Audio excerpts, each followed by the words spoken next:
permets-nous de l'expérimenter et que le don de miracle soit le partage de chacun d'entre nous. Merci Seigneur Jésus-Christ, que toute la gloire et l'honneur te reviennent. Amen. Alors, amen, amen, amen, que Dieu te bénisse. Ce soir, nous parlons de l'accomplissement des miracles, de l'action des miracles. Et déjà, avant d'aborder ce sujet, je voudrais savoir si jusque-là tout va bien. Nous avons déjà vu pas mal de points, nous avons abordé pas mal de dons. Est-ce que vous arrivez à aspirer à expérimenter ces dons? Est-ce que vous priez pour que Dieu vous visite, pour que vous puissiez expérimenter ces dons? C'est une question que je vous pose. J'attendrai justement des retours de votre part. Est-ce que vous êtes dans l'aspiration de ces dons-là pour de vrai? Dans beaucoup d'églises aujourd'hui, dans beaucoup de nos assemblées, on est tombé dans une certaine tiédeur. Dans certaines églises, je veux dire, c'est pas dans toutes les églises, dans certaines tiédeurs, où on n'aspire plus vraiment aux dons spirituels. Ça devrait être une aspiration parce que la Bible dit aspirer. L'apôtre Paul nous invite à aspirer aux dons, à aspirer aux choses spirituelles. Je ne sais pas si vous connaissez comment l'aspirateur fonctionne, mais quand il vous arriverait ou si vous avez déjà utilisé un aspirateur pour nettoyer votre maison ou même peut-être quand vous êtes allé dans un service de lavage d'auto et qu'ils avaient un aspirateur, vous vous rendez compte que l'aspirateur, quand on l'utilise, il a une puissance, il y a une certaine puissance qui accompagne l'aspirateur, qui ravage tout sur son partage. L'aspirateur, c'est le vent, et ça passe chercher tout ce qu'il y a au fond, tout ce que ça peut ramasser comme saleté, comme ordure. Il y a une certaine puissance qui accompagne, qui catapulte, qui catalyse cet aspirateur et qui ramasse pratiquement tout. Et quand nous prenons le texte biblique nous dit aspirer. Donc si on compare, parce que c'est quasiment les mêmes choses, nous devons aspirer. Est-ce qu'il y a en vous ce grand désir, cette soif d'avoir ces dons de l'esprit? Il est important d'avoir ces dons de l'esprit. En ces temps actuels, Dieu veut nous faire opérer dans le surnaturel.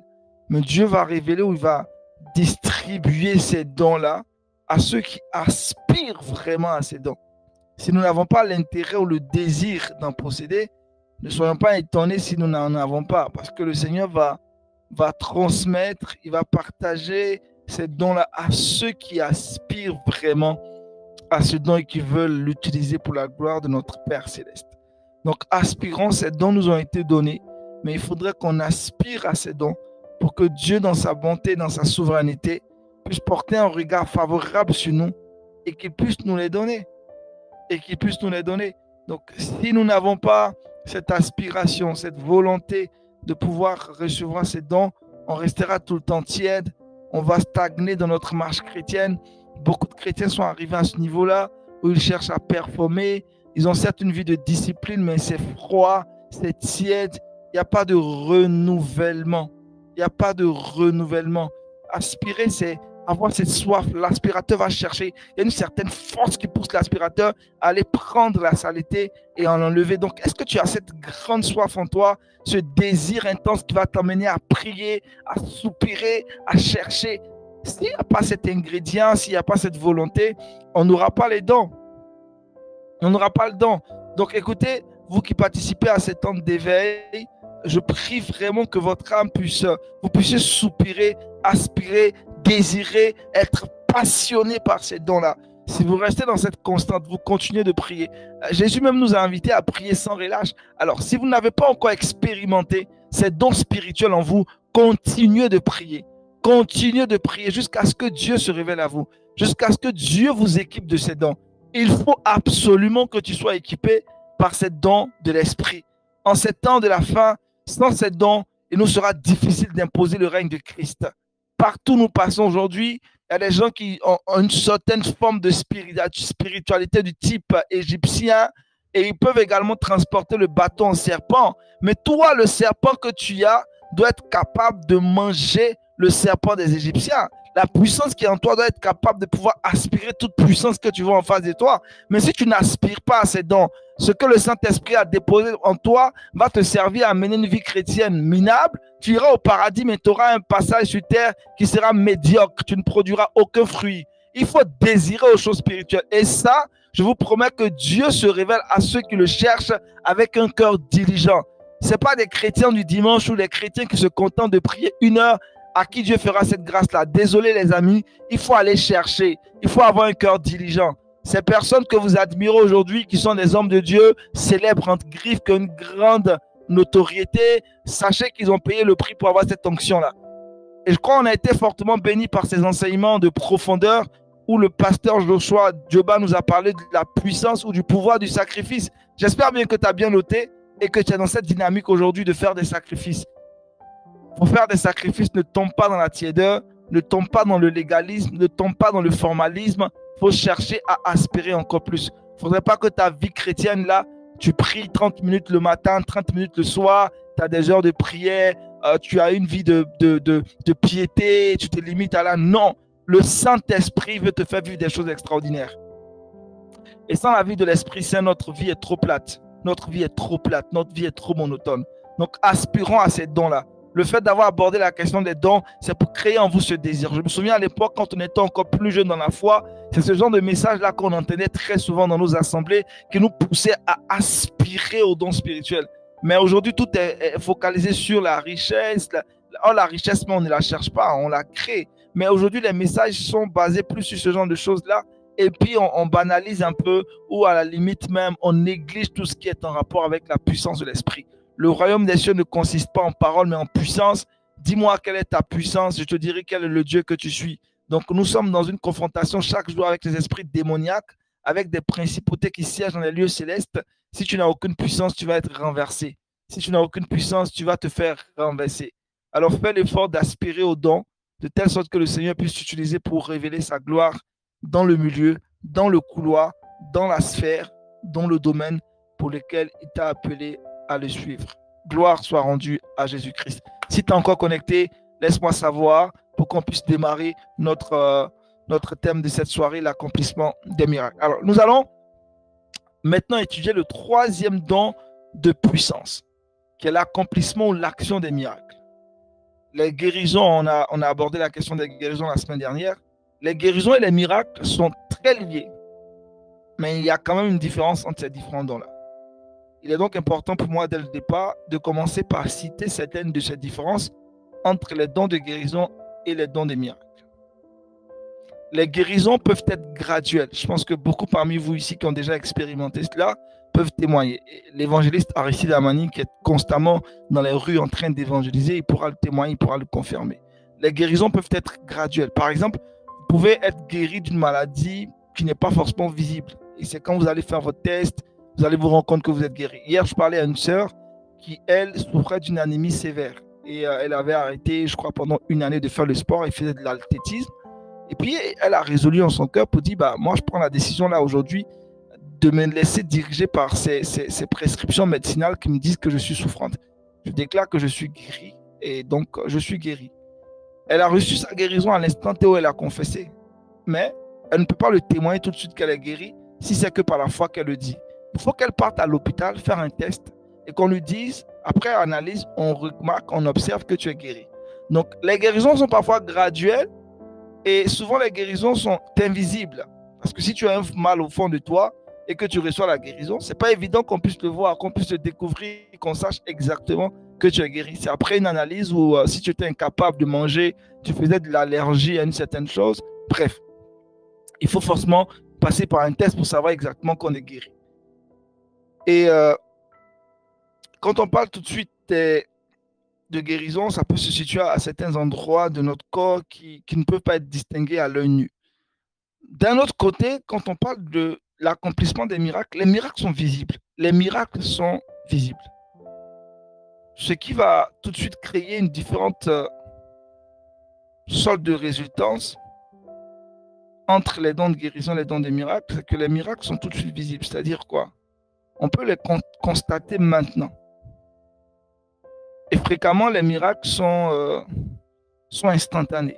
Ce n'est pas toujours, mais très fréquemment, sur 90%, 100%, on va dire les miracles sont à 90% instantanés. Donc, je peux déjà récapituler pour ceux qui viennent de nous prendre en marche. Il y a une différence entre les dons de guérison et les dons de miracles. les guérisons peuvent être graduelles et souvent invisibles, et les miracles sont normalement visibles et fréquemment instantanés. Les dons du Saint-Esprit, pour être sincère avec vous, sont comme les couleurs de l'arc-en-ciel. Les couleurs sont distinctes, mais en se dégradant, les couleurs finissent par se fondre les unes dans les autres. Donc les dons de guérison vont se fondre avec les dons de miracles, les guérisons vont se fondre avec les miracles, et chacun de ces dons-là, à son tout, est lié à la foi. On a commencé par la foi. Donc, si vous n'avez pas la foi, vous ne pourrez pas opérer les dons de guérison. Si vous n'avez pas la foi, vous ne pourrez pas opérer les dons de miracles. Laissez-moi vous donner quelques exemples de conditions physiques qui requièrent un miracle. Par exemple, lorsque Jésus, l'apôtre Pierre, a coupé l'oreille du disciple, disons du soldat qui était venu pour arrêter Jésus. À l'instant T, son oreille est tombée, c'est clair que c'est coupé. Quand Jésus prend sa main, il prie sur l'oreille de cet homme-là et que l'oreille pousse. Déjà, de façon naturelle, c'est impossible de remplacer une oreille. Médicinalement, c'est impossible en médecine de remplacer une oreille qui est coupée. Ça n'existe pas. Ça ne va plus repousser, c'est fini là. Mais à l'instant où Jésus a prié pour cet homme-là, son oreille a repoussé. Ça, c'est un miracle. À l'instant T, ça a été visible. Ça a été totalement visible. Donc ça, c'est un don de guérison. Un don, pardon, de miracle. L'accomplissement des miracles. Tout de suite là, tout le monde a constaté que l'oreille était tombée, l'oreille est revenue. Une personne, par exemple, peut avoir un bras ou une jambe qui est peut-être plus court. Plusieurs centimètres, même de moins que l'autre. Ce genre de cas, il n'y a pas moyen de guérir une jambe ou un bras qui est trop court. Ce n'est pas une maladie. Il y a des gens qui naissent avec des malformations. La médecine ne peut rien faire. Pourtant, je peux vous assurer que le Seigneur opère des centaines de miracles, je dirais des milliers, qu'est-ce que je raconte, des millions de miracles, où des gens qui avaient des bras ou des jambes courtes se sont physiquement rallongés de manière visible sous l'action des miracles. Un autre exemple que je pourrais partager avec vous, une personne peut avoir un os cassé ou des os cassés qui a été ressoudé de travail, qui donc est de travail de façon permanente. On ne peut pas guérir un os qui est cassé, mais un miracle peut le remettre droit. Et cela est déjà arrivé plusieurs fois. Et le Seigneur nous l'a démontré. Ce qui est vraiment intéressant à propos de l'accomplissement des miracles, c'est qu'il nécessite un acte spécifique et inspiré pour libérer la puissance de l'action miraculeuse de Dieu. Il existe un principe applicable ici qui dit que la foi sans les œuvres est morte. La foi doit s'exprimer au travers d'un acte correspondant et approprié pour être libéré. On va citer ensemble un exemple du ministère de Jésus dans Jean 9, les versets 1, le verset 3, du verset 1 au verset 3, et puis du verset 3 à 6, et de 6 à 7. Il est dit, Jésus vit en passant un homme aveugle de naissance. Ses disciples lui firent cette question.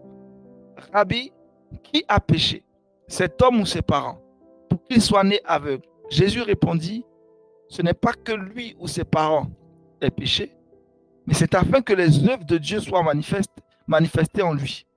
Après avoir dit cela, il cracha à terre et fit de la boue avec sa salive, puis il appliqua cette boue sur les yeux de l'aveugle et lui dit, va et lave-toi au réservoir de Siloé, nom qui signifie envoyé. Il y alla, se lava et s'en retourna voyant clair. Ça, c'était un miracle. Et pas seulement une guérison. Cet homme n'avait jamais pu voir. Ses yeux n'étaient pas malades. Et il est même probable qu'il ait été inexistant. Peut-être que ses yeux, il n'y avait même pas de cavité parce qu'il n'est jamais né avec, depuis sa naissance, cet homme était incapable de voir. Et Jésus a accompli quelque chose de très inhabituel. Il s'est assis par terre, Jésus a fait de la boue, il en a induit l'endroit où les yeux devaient se trouver, puis il a dit à cet homme d'aller se laver dans un certain bassin. Dans la foi et l'obéissance, cet homme s'est lavé et comme résultat de cet acte d'obéissance, la puissance d'action miraculeuse de Dieu s'est libérée dans la boue qui couvrait ses yeux et la vue lui vint automatiquement. On pourrait se poser la question, pourquoi Jésus a-t-il fait quelque chose d'aussi inhabituel? Je ne pourrais pas répondre exactement à cette question, je ne peux pas chercher à tout expliquer, Mais ce qui m'impressionne dans tout cela, c'est que la boue est le matériau de base de la création. Vous vous souvenez, lorsque Dieu créait l'homme, il a fait endormir Adam, il a pris de la terre, et bref, disons, il a pris de la terre, et puis il a construit Adam. Dieu l'a fait à partir de la boue. Et puis ensuite, l'Esprit de Dieu de vie souffla dans cette boue, et c'est devenu une personne vivante. Lorsque Jésus a utilisé la boue, moi je pense personnellement que lorsque Jésus a accompli ce miracle, il s'est servi comme d'un avertissement pour les gens de son époque, qui disaient en fait que le Créateur est toujours avec vous.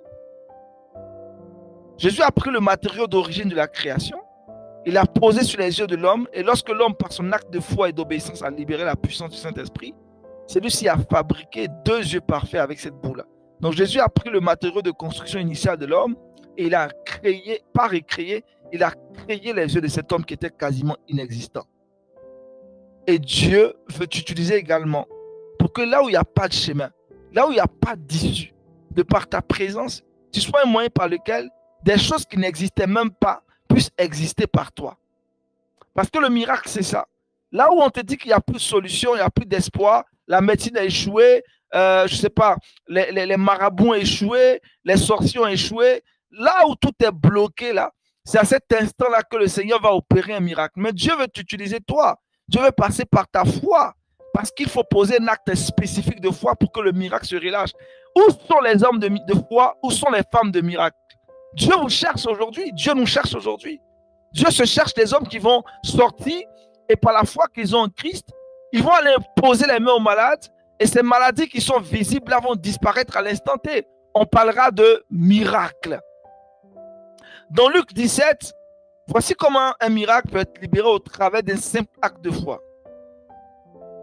Il est dit de Jésus, comme il entrait dans un village, 10 lépreux vinrent à sa rencontre. Se tenant à distance, ils élevèrent la voix et dirent, Luc 17, Jésus, Maître, aie pitié de nous. Dès qu'il les a vus, il leur dit, allez vous montrer au sacrificateur. Et pendant qu'ils y allaient, il arriva qu'ils furent guéris. L'acte d'y aller en obéissance au commandement de Jésus a libéré la puissance surnaturelle de Dieu. La puissance d'action miraculeuse de Dieu qui a effacé toute trace de lèpre dans leur corps. Mais ils n'ont pas seulement été guéris, leur chair aussi a été réellement restaurée. Ce qui est plus qu'une guérison, c'est qu'il y a une restauration de leur chair. Ce qui est vraiment significatif dans cette histoire, c'est que Jésus, inspiré par le Saint-Esprit, leur a ordonné d'accomplir un certain acte. Et lorsque par obéissance et foi envers lui, parce que pour eux, Jésus était le représentant de Dieu, ils ont accompli cet acte d'obéissance, la puissance d'action miraculeuse de Dieu a été libérée dans leur corps. On parle de Jésus, tu peux me dire, bah, ça il s'agit de Jésus, est-ce que Jésus il est pareil à moi? Tu peux dire Jésus c'est le Fils de Dieu, donc il a toute la puissance. Allons-y aborder un autre miracle qui a eu lieu lors du ministère primitif des apôtres, dans Acte 3, les versets 1 à 8. Il a dit que Pierre et Jean montaient ensemble au temple à l'heure de la prière, c'était la 9e heure. Il y avait un homme boiteux de naissance qu'on portait et qu'on plaçait tous les jours à la porte du temple appelé la Belle, pour qu'il demandât l'aumône à ceux qui entraient dans le temple. Cet homme, voyant Pierre et Jean qui allaient y entrer, leur demanda l'aumône. Pierre, de même que Jean, fixa les yeux sur lui et dit, « Regarde-nous » et il les regardait attentivement, s'attendant à recevoir de quelque chose. Alors Pierre lui dit, « Je n'ai ni argent, ni or, mais ce que j'ai, je te le donne au nom de Jésus, Christ de Nazareth. Lève-toi et marche. » Et le prenant par la main droite, il le fit lever. Au même instant, ses pieds et ses chevilles devinrent fermes. D'un saut, il fut debout et il se mit à marcher. Il entra avec eux dans le temple, marchant, sautant et louant Dieu. Est-ce que tu peux écrire dans le clavardage miracle? Est-ce que tu peux écrire miracle? Il y a eu un miracle là à cet instant. Pas uniquement une guérison. C'était évident que les os de cet homme n'avaient jamais été sains. Parce qu'il ne marchait pas depuis de nombreuses années. Ce n'était pas un cas de maladie. Il est probablement né avec les chevilles qui étaient difformes. Et il était probablement assis là avec les jambes qui étaient repliées sous lui. Comme nous voyons souvent des mendiants le faire encore aujourd'hui. Je pense que ceux qui sont en Afrique arrivent à le voir très souvent. En Afrique, près des mosquées, très souvent là, on voit des mendiants qui sont nés paralysés. Et puis c'est vraiment terrible de les voir de la sorte. Mais en tout cas, On ne va pas prier pour eux, ça c'est pas bon. Je pense qu'après cette exhortation-là, on va laisser notre cœur être conduit par le Saint-Esprit, hein, pas dans la chair. Parce que l'opération des dons du miracle est orientée par le Saint-Esprit, pas par ta volonté propre. Tu dois être connecté, tu aspires certes au don de l'Esprit, mais c'est l'Esprit qui te dirige pour aller prier. Il ne faut pas te lever le matin, tu vas aller prier pour quelqu'un, Dieu ne t'a pas dit d'aller prier pour lui. Tu vas revenir de là en train de pleurer. Voilà. C'est Dieu qui dit aujourd'hui, là, je vais opérer le miracle et puis il va t'utiliser parce que tu es disposé. Le problème, c'est que Dieu ne trouve pas des gens disposés. C'est ça le problème aujourd'hui. Dieu ne trouve pas des gens qui sont sacrifiés sur son autel, qui ont offert leur corps en sacrifice vivant. C'est la chose qui intrigue Dieu. Dieu veut encore opérer des miracles, mais sauf qu'il doit trouver quelqu'un par qui passer. C'est la personne là que nous sommes en train de chercher à comprendre. Cette personne, c'est toi. C'est de toi qu'il s'agit. Mais tu te laisses conduire par le Saint-Esprit. Pierre s'est retrouvé et Jean se sont retrouvés face à cet homme-là qui était totalement paralysé. Mais lorsque Pierre, inspiré par le Saint-Esprit, c'était un acte spécifique de la grâce du Seigneur, ils ont ordonné à cet homme s'est levé et il a marché. Waouh, quelle grâce! Ils ont été poussés par le Saint-Esprit. Pierre et Jean se sont dirigés vers lui. Il est tellement important dans ce ministère de miracles-là que tu apprennes à répondre aux impulsions du Saint-Esprit. Je parle d'impulsion du Saint-Esprit. C'est vraiment important de pouvoir insister sur la question parce que parfois, dans notre zèle, on va tenter de faire des choses que Dieu ne nous a jamais demandé de faire. Sachant être équilibré. Parce que cette honte-là, elle ne viendra pas à Dieu, c'est à toi seul. Dieu ne t'a pas invité pour aller prier pour cette folle, mais dans ton zèle, tu dis que tu vas aller prier pour elle. On parle de don, ce n'est pas toi qui manipules le don. C'est le Saint-Esprit en toi qui opère ces histoires-là. Toi, tu dois être seulement disposé. C'est poussé par le Saint-Esprit que Pierre et Jean se sont dirigés vers lui. Donc, nous devons apprendre à répondre à la sensibilité, à l'impulsion du Saint-Esprit. L'homme a tendu sa main vers eux, il les regardait en attendant de l'argent de leur part. Pierre dit, je n'ai ni argent ni or, mais ce que j'ai, je te le donne. Peut-être que toi, tu penses avoir l'argent aujourd'hui, c'est pourquoi tu pries plus pour les gens. Peut-être que tu penses avoir de l'or. Mais si tu te laisses conduire par le Saint-Esprit, parce que ton argent ne répondra pas aux questions des miracles. Là où l'argent a échoué, là où l'or a échoué, c'est là que le miracle opère. Le miracle est au-delà de l'argent. Là où la médecine, avec tous les moyens que tu as, où tu parles de te faire soigner, te faire traiter dans les grands hôpitaux, mais tu ne peux pas avoir gain de cause, c'est là que le miracle intervient. Le miracle, c'est une dimension qui est surnaturelle. C'est-à-dire, humainement parlant, il n'y a pas de solution, il n'y a plus rien. Seule la grâce divine, par la puissance du Saint-Esprit, peut opérer. Je suis tellement heureux parce qu'en tant que chrétien, j'ai été un privilégié. J'ai assisté à tellement de miracles depuis mon parcours. Mon père étant pasteur, j'ai vu des miracles. On a été plusieurs fois dans des campagnes d'évangélisation. Le Seigneur s'est manifesté puissamment. C'était extrêmement extraordinaire. Je disais wonderful, wonderful. Et par la grâce de Dieu, lorsque j'ai commencé encore à exercer le métier de journaliste télé pour un média chrétien, j'ai présenté l'émission pour moi, qui était la plus spirituelle d'ailleurs sur la télé. C'était l'émission Gloire à Dieu pour ceux qui suivaient Lumière du Monde Télévision. On a conçu cette émission-là parce que la première émission que j'ai présentée en tant qu'animateur radio quand j'étais encore très jeune, c'était une émission de témoignages qu'on appelle Gloire à Dieu. 10 ans après, quand j'ai commencé à faire de la télé, c'est encore l'émission Gloire à Dieu qui m'a remis dans la télé. Je ne sais pas comment le Seigneur a fait, mais c'était tellement calculé par sa grâce. Et j'ai toujours commencé les médias avec des émissions spirituelles. Gloire à Dieu à la radio, Gloire à Dieu encore à la télé.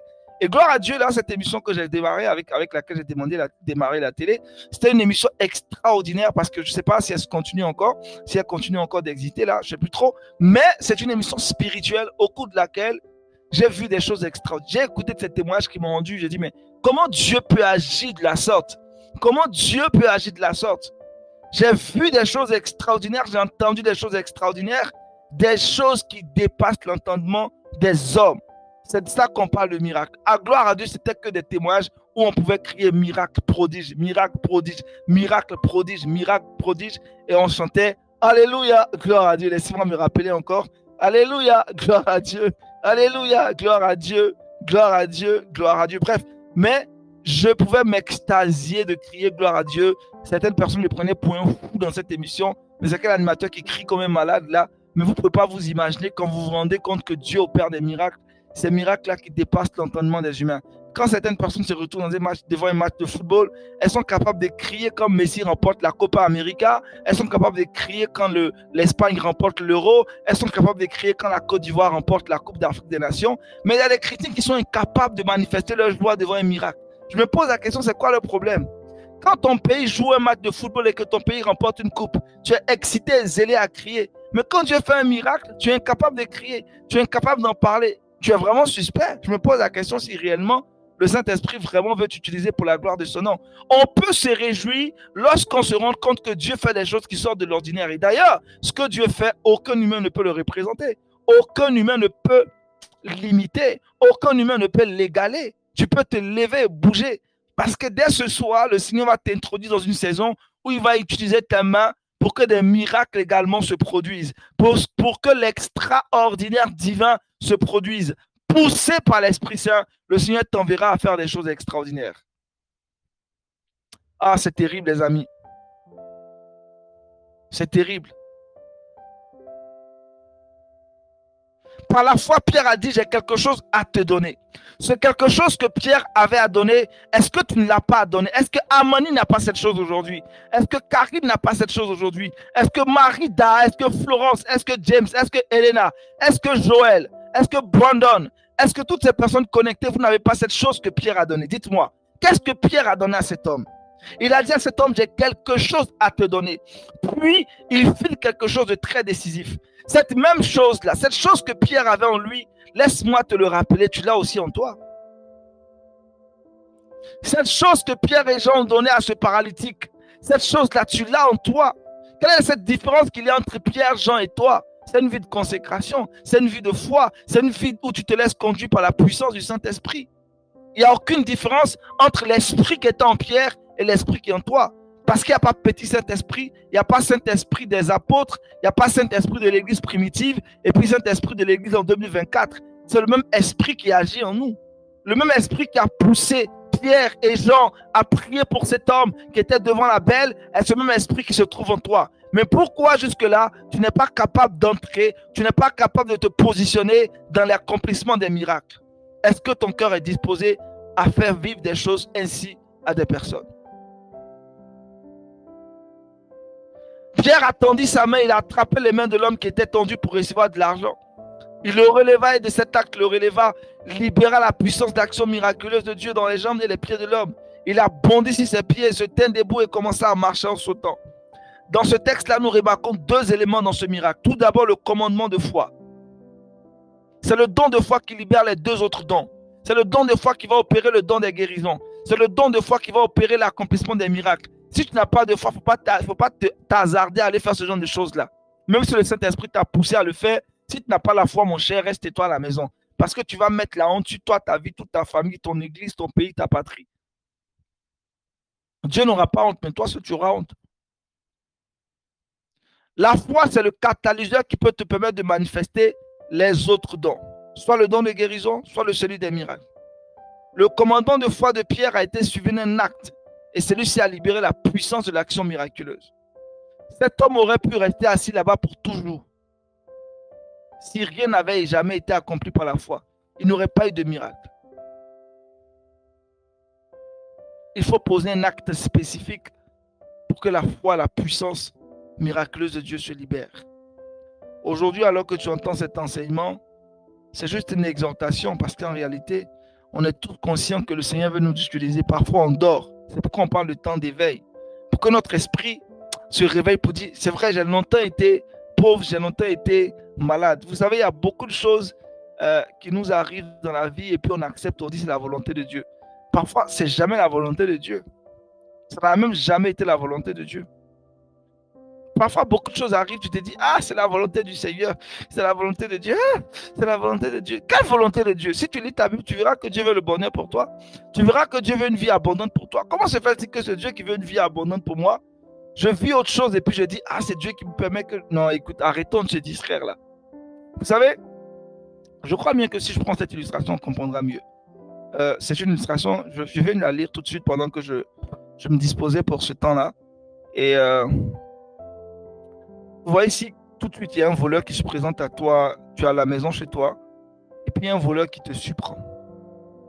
Le voleur, quand tu le vois, un petit, peut-être un gamin de 2, 3, 4 ans, 5 ans, un voleur, un petit de 5 ans, il n'est pas armé, il est malade, il est faible, et puis il vient te voler. Est-ce que tu laisseras un tel type de voleur ressortir de chez toi avec ta télévision, avec ton téléphone, imaginons ton iPhone est sur la table, il rentre, ce voleur rentre. Ce voleur rentre et puis il veut te prendre ça. Est-ce que tu accepterais ça? Que ce voleur-là qui rentre, qui est maigrichon, tu peux le frapper même. Il rentre, ce voleur rentre là. Est-ce que tu vas accepter? Voilà, l'évangéliste Ammonia a répondu, frapper va le dégoûter. James dit, je vais mater correctement ce voleur-là. Voilà, vous répondez très bien. Ce voleur rentre, vous savez que ce voleur, il n'a aucune force. Et vous le voyez en train de vous voler. Vous allez le frapper normalement. C'est arrivé plusieurs fois. On a attrapé des voleurs qu'on a frappés comme ça. Parce qu'ils n'avaient aucune force. Ils se sont présentés à nous. Mais laisse-moi te dire qu'en réalité, c'est la même situation qu'on vit parfois avec le diable. La Bible dit que Christ a livré le diable publiquement en spectacle. Il a dépouillé de tout ce qu'il a comme puissance. Le diable est comparable à ce petit voleur qui vient voler chez vous. Et vous, les chrétiens de 10 ans, 20 ans d'années, vous êtes assis et puis vous êtes en train de trembler. Pourtant, le voleur qui vient chez vous là, il n'a aucune force. Le diable a été désarmé. C'est comme si un voleur vient chez toi, il n'a aucune âme, il n'a aucune puissance. Il arrive chez toi à la maison te voler, tu es assis, tu le regardes. Ça, c'est une lâcheté en tant que chrétien. C'est de l'ignorance, c'est une incohérence. C'est comme si tu ne connais même pas ta position en tant qu'enfant de Dieu. Tu ne sais même pas qui tu es, tu ne connais pas ton identité. Un voleur qui a été dépouillé, le diable n'a aucune puissance, il a été dépouillé. Comment se fait-il qu'il arrive chez toi, il t'inflige des maladies, des douleurs et tu acceptes, c'est la volonté de Dieu. Quelle volonté de Dieu? Quelle volonté de Dieu que tu vives des situations terribles, des réclamations, des cycles de maladies, des chroniques de pauvreté, de médiocrité, et tu attribues ça à Abba Père? Est-ce qu'on a le même Père? Est-ce qu'on parle du même Dieu? Non, à un moment donné, il faut te dire, c'est cette révolte-là que David a eue. Lorsque cet incirconcis de Goliath insulta le peuple d'Israël, David a dit, mais on parle de qui là? Ce Goliath-là, il insulte qui en réalité? Il n'avait pas la même perception, la même compréhension de Dieu. Si Saül savait de qui il s'agissait, il n'allait pas se permettre de fuir devant Goliath. Peu importe qui se mettait devant Goliath, il allait le battre. Au nom de Dieu, il allait le battre. On ne combat pas le diable sur base de notre intelligence, mais par la croix, et l'œuvre de la croix a déjà combattu pour nous. L'œuvre de la croix nous a déjà donné toute la puissance et la capacité de vaincre Satan. En nous positionnant dans l'œuvre de la croix, nous allons avoir la puissance sur tout, nous avons le pouvoir sur tout. Mais le voleur Satan, le petit voleur, il vient, il dépouille tout, il prend notre santé, il prend nos finances, il bousille quasiment toutes nos relations amoureuses. Des frères en Christ qui savent parler en langue, qui ne savent pas parler au cœur d'une sœur. Ils savent prophétiser, ils ne savent pas parler au cœur d'une sœur. Et puis après, il dit c'est le diable. Quel diable? Tu parles de quel diable? Arrêtons à un moment donné. Arrêtons. Il faut qu'on se réveille en tant qu'enfant de Dieu. Il faut qu'on ait cette révolte sainte qui dit je n'accepterai plus ce genre de situation-là. Je refuse que cela continue. Écoute, demain on parlera de ça. Hein. Les frères qui parlent en langue et puis demain ils ne savent pas parler aux sœurs. Là. On parlera de ça demain. Et ils savent parler en langue, ils ne savent pas aborder une sœur. Et puis après ils disent que c'est parce que le diable a fait quoi et m'a quitté. C'est parce que je n'aborderai pas cette question-là ce soir. On n'est pas au cœur de l'amour. Demain, ceux qui se connecteront, on apprendra des choses. Bref, ça ne marche pas là. Comment l'ennemi va venir te distraire de la sorte? Joël Massamba, un petit voleur qui n'a même pas un pistolet sur lui, il n'a même pas une petite arme sur lui. Il a un petit bâton comme ça. Même ton fils peut le frapper. Et puis tu acceptes qu'il vienne te voler ta santé, voler tes finances, voler tout quasiment, et puis tu le laisses partir. Et puis tu es là, tu trembles. C'est la volonté de Dieu. C'est quelle volonté de Dieu? Je voudrais que ce soir, tu prennes autorité. Le don que Dieu nous a donné, il faut aspirer. J'ai commencé par cette exhortation pour dire, l'aspirateur va chercher les choses, non pas avec douceur. C'est avec violence. Quand j'utilise l'aspirateur chez moi à la maison, l'aspirateur est très violent. Quand ça ramasse les ordures là, ça va avec une certaine violence pour prendre les ordures sur la terre, sur la terrasse. Ça prend pou, pou, pou, pou, pou. Il faut avoir cette aspiration en toi. Il faut aspirer au don spirituel. Si tu n'as pas cette flamme, ce désir-là, laisse-moi te dire que tu resteras tout le temps au même niveau. Ne sois pas étonné que demain, Aristide Ammonia est en train d'opérer dans des miracles et puis toi, tu es en train de baver. Tu dis, ah, petite douleur est en train de me fatiguer. Parce que tu n'aspires pas. Il faut aspirer. Il faut aller chercher ça avec violence. Il faut être assoiffé. Il faut être un malade de la prière pour dire, Seigneur, je veux le don d'accomplissement des miracles selon ta volonté. Prie jusqu'à ce que le Seigneur te remplisse des dons qui sont nécessaires pour l'accomplissement de la destinée qui t'est réservée. Écoute, Dieu t'a donné des spécificités, il t'a donné un appel spécifique. Pour l'accomplissement de cet appel, tu as besoin des dons. Sans ces dons, ça ne marche pas. Sans cet équipement, ça ne marche pas. La grâce du Saint-Esprit est disponible pour tout le monde. L'onction est disponible pour tout le monde. mais il y a le prix à payer. C'est le prix de la recherche, c'est le prix du sacrifice, le prix de l'aspiration. Un don pour lequel, vous savez, tantôt on dit très souvent que le Seigneur ne se répand pas de ses dons. Le Seigneur ne se répand pas de ses dons, mais sache que le Seigneur reprend ses dons. Écoute-moi bien. Le Seigneur ne se répand pas de ses dons, mais le Seigneur reprend ses dons. Si Dieu t'a donné un don, à toi qui as reçu le don d'accomplissement des miracles, mais que tu ne perds pas, le Seigneur va reprendre ce don-là, il va donner ça à quelqu'un. Le fait de dire que Dieu ne se répand pas de son don, ça veut dire que Dieu ne regrette pas de t'avoir donné un don. Mais le fait de ne pas avoir regretté ne veut pas dire que Dieu ne peut pas reprendre ça. Si tu n'utilises pas une chose que je t'ai donnée et que je t'ai porté ça à ta connaissance, je vais aller t'enlever après pour donner à quelqu'un qui va utiliser. Parce qu'à celui qui n'a pas, on va lui arracher ce qu'il a pour donner à celui qui a. Vous connaissez l'histoire de la parabole des talents? Même si tu n'as pas, le peu que tu as, on va venir t'arracher ça. Dieu, c'est un Dieu d'intérêt. Dieu, c'est un Dieu d'intérêt. Il a investi en toi, il a fait tuer son fils Jésus-Christ à la croix de Golgotha pour que toi tu vives. Et tu vas jouer avec ta vie là. Arrêtons un peu, frère. Arrêtons. Il faut qu'on se réveille. Il faut que les choses bougent. Il faut qu'on aspire aux choses spirituelles. Il faut qu'on soit assoiffé de passer des nuits en train de prier, de faire des veillées de prière personnelles. Pour qu'on dise, Seigneur, je suis fatigué de cette vie que je suis en train de mener là. Ma vie chrétienne est arrivée à un niveau, c'est trop monotone. Je veux vivre de nouvelles choses. La vie la plus excitante qui existe, ce n'est pas une vie d'alpiniste. Ce n'est pas une vie d'aventurier. C'est la vie avec le Saint-Esprit. C'est la vie de cascade. C'est une vie où ça bouge. Parce que le Saint-Esprit est un esprit en mouvement. Si le Saint-Esprit est un esprit en mouvement, comment se fait-il que toi tu n'es pas en mouvement? Donc si Dieu t'a donné un don, écoute, et que tu es connecté ce soir et que tu ne l'utilises pas, Dieu va reprendre ce don-là. C'est un avertissement. Il va reprendre ce don parce que le don que tu as utilisé, tu n'utilises pas. Il t'a donné un don pour que tu l'utilises. Ce n'est pas un don qu'il t'a donné pour que tu en fasses le malin avec ça. C'est pour que tu l'utilises. Et si tu ne veux pas l'utiliser, il va te reprendre. Dieu ne se répand pas de ses dons, mais il reprend ses dons. À celui qui n'utilise pas son don, Dieu va reprendre. Après, il ne faut pas pleurer. Hein. Dieu va donner ça à quelqu'un qui aspire, qui veut vraiment l'utiliser. Quelqu'un qui a soifé de lui. Quelqu'un qui est déterminé à utiliser ce don-là.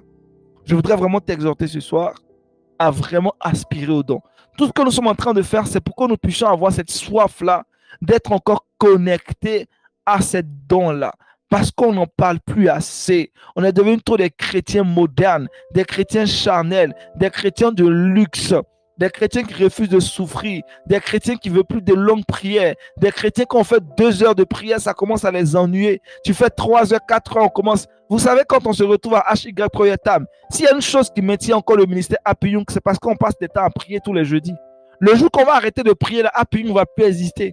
Parce que les dons vont plus se manifester. La grâce même de l'évangélisation ne va plus exister. On ne pourra même plus faire des activités. Ce qui maintient une vie, c'est la prière. Avant de faire toute chose, c'est la prière. Si la prière n'a pas été au début d'une chose, il ne faut pas être étonné que cette chose échoue. La prière doit être au début, pendant et à la fin. Et si on n'aspire pas aux dons spirituels, on n'aspire pas à tous ces équipements, avec quoi on va se présenter dans la rue pour parler aux gens? Avec quoi dans notre milieu de travail, on va avoir de l'impact? Mais on va être faible. Les gens vont voir des marabouts. Les gens vont comme on le dit très souvent en Côte d'Ivoire, ils vont aller se dire, ils vont aller prendre des amulettes, ils vont aller se laver spirituellement. Ils vont aller prendre d'autres choses encore pour avoir de la puissance. Et puis toi, enfant de Dieu qui a reçu la puissance suprême, tu dors sur tes lauriers, tu ne veux pas les utiliser. On est dans un combat, les amis. La vie, ce n'est pas un jeu. Dans un certain sens, oui, mais dans le combat dans lequel on est, c'est le combat qu'il faut mener. Je voudrais que le Saint-Esprit t'inspire. De là où tu es, je prie qu'il y ait un réveil en toi. Les accomplissements de miracles ou l'accomplissement des miracles est rattaché à ta vie. Je déclare que le don de miracle est rattaché à ta vie ce soir. Pour toi qui te lèves, parce que tant que tu ne sors pas de là où tu es, tu ne pourras pas. Comment savoir si tu as reçu un don? Comment savoir que tu as reçu un don? C'est quand le don se manifeste. Je vous ai dit en introduction que les dons se manifestent. Les dons là, tu peux recevoir un don, mais tant que ça ne s'est pas manifesté, on ne peut pas dire que tu as le don. Hein. C'est quand tu vas prier pour un malade. Tu vas prier pour quelqu'un qui ne marche pas. Il va se lever, va marcher, on va dire waouh, il a reçu le don de l'accomplissement des miracles. Ce n'est pas dans la bouche qu'on dit on a reçu un don, c'est dans les actions. C'est parce que Pierre a donné ce qu'il avait à cet homme-là qu'on a dit qu'il y a l'accomplissement des miracles. Donc les dons se manifestent. Le seul moyen par lequel tu peux savoir que tu as reçu un don, c'est quand cela se manifeste. Vous savez, je priais pour le don de sagesse. Et puis il n'y a pas longtemps, je me suis retrouvé dans une circonstance. C'était un conflit bizarre qui existait. Et puis quand je suis venu, j'ai pris la parole. Quand j'ai fini de parler, moi je ne savais pas ce que je racontais, les amis. Les gens ont dit, waouh, quelle sagesse. C'était là que j'ai su que j'ai reçu le don de sagesse, les amis. Je priais pour dire, Seigneur, donne-moi le don de sagesse, parce que les gens m'écrivent de partout, me disent, voilà mon problème, surtout les histoires de couple là. Je reçois des messages de partout dans le monde entier. Et je dis, Seigneur, aide-moi vraiment à être sage dans les réponses que je donne à ces personnes qui m'écrivent, pour ne pas que je les induise en erreur. Et quand le Saint-Esprit a ouvert mes yeux récemment sur ça, et que lorsque j'ai fini de prendre la parole, j'ai donné des solutions à une personne, elle m'a dit, waouh, quelle sagesse. J'ai dit, ah, c'était le signe que le Seigneur venait de m'emmener dans ce contexte précis des relations amoureuses et au-delà, de pouvoir apporter une certaine orientation aux personnes qui sont dans le besoin.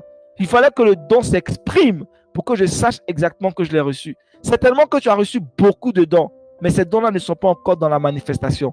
Je déclare que tout don qui est enfui en toi commence à être révélé par les actes que tu poses au nom suprême de Jésus. Je prie que le Saint-Esprit relâche maintenant tout ce qu'il a déposé en toi. Je prie que l'accomplissement des miracles soit rattaché à ta vie et tous les autres dons auxquels tu aspires. Je prie que le Seigneur déverse sa grâce particulière sur toi et que dans l'accomplissement de sa volonté parfaite dans ta vie, tu puisses vivre et expérimenter et manifester ces dons. Oui, le Seigneur veut t'utiliser toi aussi pour guérir des malades. Le Seigneur veut t'utiliser pour faire voir des choses extraordinaires aux gens. Le Seigneur veut passer par toi pour que tu sois un instrument des miracles. Et je prie que cette saison dans laquelle tu entres maintenant, ce mois de juillet, avant la fin de ce mois de juillet, je vais entendre des témoignages. Je crois que Dieu nous donne la capacité de prier pour des morts et les morts reviendront à la vie. De prier pour les paralytiques marcheront. De prier pour des aveugles, ces aveugles-là verront. De prier pour ceux qui sont atteints de cancer en phase terminale et le Seigneur va les guérir totalement. Il n'y aura plus de trace de racines de cancer en eux. De prier pour des femmes qui ont des kystes, des fibromes, qui souffrent de règles douloureuses et ces règles vont disparaître à l'instant T. De prier pour toutes sortes de maladies, même des gens qui sont atteints du VIH-Sida, de l'hépatite. On priera pour eux et par la grâce de Dieu, ces personnes recevront la grâce de la guérison et des miracles se produiront. Je prie également que le don de l'accomplissement des miracles financiers soit notre partage, comme ça s'est passé avec Élie. L'accomplissement des provisions des gens qui sont dans la pauvreté. Lorsqu'on imposera les mains aux personnes, on priera pour ces personnes-là. Là où l'argent a disparu, les sauterelles ont ravagé leurs finances. Le Seigneur va tout restaurer. Des miracles financiers, des cascades vont arriver dans leur vie, des catastrophes financières qui étaient dans leur vie vont disparaître pour faire place à des provisions divines. Je le déclare au nom suprême de Jésus-Christ. Lorsqu'on élèvera la voix pour prier, le ciel qui est déjà ouvert va faire pleuvoir maintenant des grâces abondantes. C'est notre partage, c'est notre héritage. Vivons en fonction de ce que Dieu nous a donné. Arrêtons d'être intimidés. Je déclare que là où ta bouche est restée longtemps fermée, ce soir-là, elle s'ouvre maintenant. Pierre, il lâche les oracles du Seigneur. Je déclare où là ta bouche a longtemps été fermée et même parfois même, les toiles d'araignée commencent à s'habituer à vivre dans ta bouche. Je déclare que le Seigneur ouvre maintenant ta bouche et que tu relâches ce que tu as reçu. C'est parce que Pierre et Jean ont parlé que le miracle s'est manifesté. Ils disent, on n'a ni or, on n'a ni argent.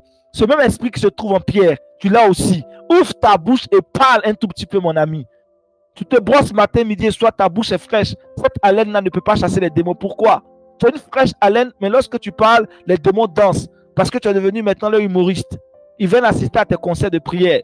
Parce que tes prières ne sont ni chaudes, ne sont ni froides. Sors de ces conseils humoristiques de prière et entre dans une saison maintenant de feu. Que le feu divin soit accroché à ta vie. Je prophétise maintenant sur la vie de quelqu'un qui est connecté ce soir. Le Seigneur te propulse à un niveau où tes mains sont les mains du Christ. Et lorsque tu portes tes mains sur un malade, ce malade reçoit la guérison. Je déclare que la bouche de quelqu'un ce soir est une bouche sanctifiée.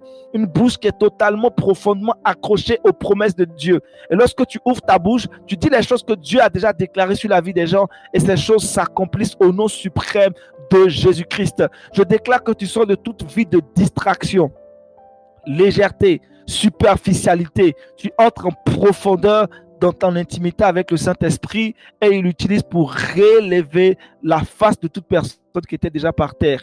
Parce que le Seigneur t'utilise maintenant pour élever son nom. Au nom suprême de Jésus-Christ, ta vie devient un témoignage. Si on a parlé de Pierre et Jean, il faudrait qu'on parle de Jacques, il faudrait qu'on parle de James, il faudrait qu'on parle de Joël, il faudrait qu'on parle de Mira, il faudrait qu'on parle d'Amani, il faudrait qu'on parle de Vira, il faudrait qu'on parle de toutes ces personnes qui sont connectées ce soir et qui sont en train d'écrire Amen, Amen, Amen. Il faudrait qu'on parle de vous dans vos familles, dans vos églises, partout où vous êtes, dans la société dans laquelle vous êtes. Il faudrait que vous soyez des personnes par qui Dieu passe. Il faudrait qu'on parle de Lucine, de Karine, de Florence. Oui, trop, c'en est de trop. Il faudrait qu'on parle de Joyce. Le Seigneur t'utilise puissamment. Tu sors de tout ce qui était vie de médiocrité. Ta vie fait couler maintenant l'onction et la grâce du Seigneur. aspirons aux dons spirituels. Je prie pour ce dernier sujet, que le Seigneur te donne un désir et une soif profonde, tel que tu ne puisses même pas un seul instant ne pas penser aux dons spirituels. Que ton esprit soit obsédé par l'idée d'être rempli du Saint-Esprit. Que tu sois possédé par la présence du Saint-Esprit. Et que ton désir, David a dit, je désire ardemment une seule chose, être dans ta présence. Le reste, ça m'intéresse guère. Mais quelqu'un qui est dans la présence de Dieu, attention, parce que c'est là qu'elle reçoit tout de Dieu. Je prie que ton désir le plus fou soit d'être dans la présence de Dieu. Recevoir cette grâce-là et commencer à impacter divinement ton milieu, impacter divinement tout endroit où tu foules. Au nom suprême de Jésus-Christ. Amen, amen et amen. Est-ce que tu peux acclamer Jésus-Christ de là où tu es? Parce que je confiance que tu as reçu la grâce ce soir. L'accomplissement des miracles est rattaché à ta vie. L'accomplissement des miracles est rattaché à ta vie. L'accomplissement des miracles est rattaché à ta vie. L'accomplissement des miracles est rattaché à ta vie. Alors, c'est un temps d'éveil classique. Normalement, il doit y avoir des questions. Alors, je vous permets de poser vos questions assez rapidement et on va passer à la fin de cette soirée-là. Que Dieu nous bénisse. James, je pense qu'il y a des questions. Est-ce qu'il y a des témoignages? Quelqu'un a un témoignage? Elena, si quelqu'un a un témoignage, Aristide, c'était un témoignage d'une fois d'un don d'accomplissement de miracle, tu pourras partager le témoignage avec nous assez brièvement. Si quelqu'un a un témoignage, on te permet de partager le témoignage. Ce n'est pas toujours qu'il y a des questions, il peut y avoir aussi des témoignages, ça va fortifier notre foi. Donc, si quelqu'un a un témoignage, tu peux partager ton témoignage. S'il y a des questions aussi, on pourra les prendre. La parole est donnée, c'est Elena qui conduit, donc je laisse Elena conduire pour la suite avant qu'on arrive à la fin.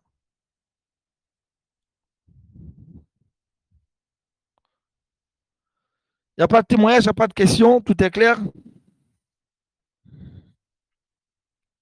Tout est clair, c'est bien ça? Waouh, quelle atmosphère. Vous savez, quand on parle du ciel dans la Bible, on parle de l'atmosphère. Et ce soir-là, je pense que le ciel a rencontré la terre. Le ciel t'a rencontré ce soir. On est dans une atmosphère qui est céleste. Et j'aime bien ce genre de temps-là. Il faudrait qu'on passe à un autre niveau. Les temps ne sont pas bons parce que nous, les enfants de Dieu, on a longtemps été dans la plaisanterie. Mais les choses changent maintenant. Il y a une génération d'hommes de Dieu, de femmes de Dieu qui ne sont pas dans la compromission, qui commencent à... Une génération de Daniel, des personnes qui ne se laissent pas corrompre par la nourriture. Une génération de Joseph, des personnes qui ne laissent pas corrompre par le sexe. Ah, cette génération-là, tu fais partie de cette génération. Une génération de Josué et Caleb, des personnes qui ne sont pas corrompues par l'apparence physique. Les réalités physiques ne t'intimident pas. Ça, c'est la génération Josué et Caleb. Tu n'es pas intimidé par le physique. Non, non, non, même pas. Une génération vraiment des personnes consacrées. On ne rentre pas dans ces conneries-là. Non, nous, on est consacrés, pas parce qu'on est parfait, mais parce qu'on a compris que sans Jésus, on n'est rien. Jésus est notre perfection et notre plus grande satisfaction. Donc, on préfère rester tout le temps accroché à Jésus-Christ pour qu'il opère des miracles et des miracles. Je pense qu'il n'y a pas de questions, il n'y a pas de témoignage aussi. C'est bien intéressant tout ça, mais je vous exhorte vraiment à aspirer au miracle, et prenez le temps également d'écouter les témoignages. Cela va fortifier votre foi. C'est un partage de témoignages que je fais. Plus vous écoutez les témoignages, cela va faire grandir votre foi. La foi vient de ce qu'on entend. La foi vient de ce qu'on entend. La foi vient de ce qu'on entend. La foi vient de ce qu'on entend. La foi vient de ce qu'on entend. La foi vient de ce qu'on entend. La foi vient de ce qu'on entend. Donc, prends le temps d'écouter les témoignages. J'espère qu'on m'entend bien. Il y a Florence qui disait qu'il y a un problème de réseau. La foi vient de ce qu'on entend. Donc, prends le temps d'écouter les témoignages. Tu vas voir que Dieu n'a pas changé, que ce qu'il faisait hier, il continue de faire. Il fait même plus. Dieu fait même encore plus. Il y a un homme de Dieu qui disait tantôt que c'est parce qu'il était dans ses 4 murs à l'église qu'il pensait que Dieu faisait plus des miracles. Le jour qu'il a décidé d'aller évangéliser, il a compris que Dieu n'a pas changé. Christ n'était pas entre les 4 murs qu'il faisait les miracles. C'est dehors que Christ fait les miracles. Les gens dehors ont besoin de toi. Mais tu es couché chez toi à la maison, tes 4 murs. Tu pries du matin jusqu'au soir. Bravo. Mais dehors, on ne t'entend même pas parler. Au travail, les gens sont malades. Tu ne peux pas prier pour eux. Dieu t'a dit, va prier pour les gens à l'hôpital. Tu ne vas pas. Tu vois, les gens, ils t'expliquent le problème. C'est là tu trembles. C'est quoi ton problème? C'est quoi ton problème, mon ami? Il faut te réveiller un tout petit peu. L'église, c'est une école. Ta chambre, là, ton lieu secret, c'est une école. Quand tu sors de là, tu dois aller maintenant pratiquer ce que tu as appris. Le Seigneur te révèle les choses, mais tu gardes ça pour toi. Il faut sortir. C'est dehors qu'il y a la mission. Ce n'est pas dedans. En Samarie, en Judée, jusqu'aux extrémités de la terre. Mais toi, tu es encore chez toi à la maison. L'extrémité de la terre, là, c'est où, là? Il faut qu'on sorte, il faut qu'on bouge. Il faut qu'on bouge pour que le royaume des cieux se répande. Nous sommes ses ambassadeurs. C'est une carte d'accréditation qu'on a reçue et on porte ça tous les jours, tous les matins. On a ça sur nous. On représente dignement notre royaume. Il faut sortir. Il faut sortir là pour que le Seigneur se révèle et se manifeste. Que Dieu te bénisse richement. Alors, s'il n'y a pas de questions ni de témoignages. Permettez-moi de prier pour la fin de ce temps-là. Et puis, on ouvrira la lucane des informations et ça sera la fin pour cette soirée. Abba Père, je veux te rendre grâce parce que ce soir, tu as fait couler encore les dons de l'accomplissement des miracles. Je crois, je crois que toute personne connectée ici soir a reçu une sémence. Cette sémence va maintenant germer et produire maintenant des miracles partout où cette personne se trouve. Abba Père, c'est déjà fait, c'est déjà établi. Lorsque Christ était à la croix de Golgotha, alors qu'il lui restait une dernière force, avant que Christ ne rende l'âme, alors qu'il était totalement épuisé, pendant 6 heures, Christ a souffert sur la croix avant de rendre l'âme, avant de terminer, Seigneur, sa vie, avant de mourir. Le seul instant où le cœur de Christ est arrêté, la dernière phrase que Christ a prononcée, il a dit, tout est accompli. Je crois que tout est accompli, Père, dans nos vies. Je crois que nous avons déjà tout reçu de toi. Il n'y a pas de nouveau, il n'y a pas de nouvelle Bible que tu vas écrire encore. Tout est déjà accompli. À nous de puiser dans ce qui a été déjà fait, Seigneur, pour pouvoir prolonger ce que tu as commencé par faire par les apôtres. Nous sommes, Père éternel, tes extensions sur terre. Alors, ce que tu as fait avec Pierre, même son ombre guérissait des malades. Je prie que cela soit le partage d'un frère, d'une sœur qui est connecté ce soir. Papa, utilise-nous pour que les miracles s'accomplissent dans nos familles, dans nos propres vies, là où il y avait des choses bizarres qui étaient bloquées depuis des années. Ce soir, je prie pour un déblocage automatique, instantané. Seigneur, après ces temps de prière, nous voulons entendre des témoignages. Là où il y avait un problème de compréhension, là où il y avait un problème de finance, un problème de célibat, un problème de mariage, un problème d'enfantement, un problème de voyage, un problème, Père, pour entreprendre, un problème pour faire autre chose, mais qui était comme un obstacle qui empêchait ton enfant ou ta fille d'avancer, je prie que ce soit cette montagne-là se jette dans la mer au nom suprême de Jésus-Christ. À l'instant T même, le miracle se produit, Père. Nous voulons rendre témoignage de combien de fois tu as été bon et tu resteras bon. Toutes nos vies, tu resteras fidèle. Il n'y a pas de doute à ce niveau-là. Vu que tout est accompli, nous voulons expérimenter les dons de miracles, les dons de miracles, les dons de miracles, les dons de miracles. Nous-mêmes, nous avons été victimes de cette grâce-là parce que d'hier, nous étions dans les ténèbres, nous sommes aujourd'hui dans la lumière. C'est le premier des miracles. Nous voulons vivre des miracles de conversion dans nos familles, des miracles de transformation dans nos familles, les miracles de grâce dans nos familles. Seigneur, merci pour ta bonté. Que toute la gloire et l'honneur te reviennent. C'est au nom suprême de Jésus-Christ, de Yeshua, Amashia, que j'ai prié. Amen.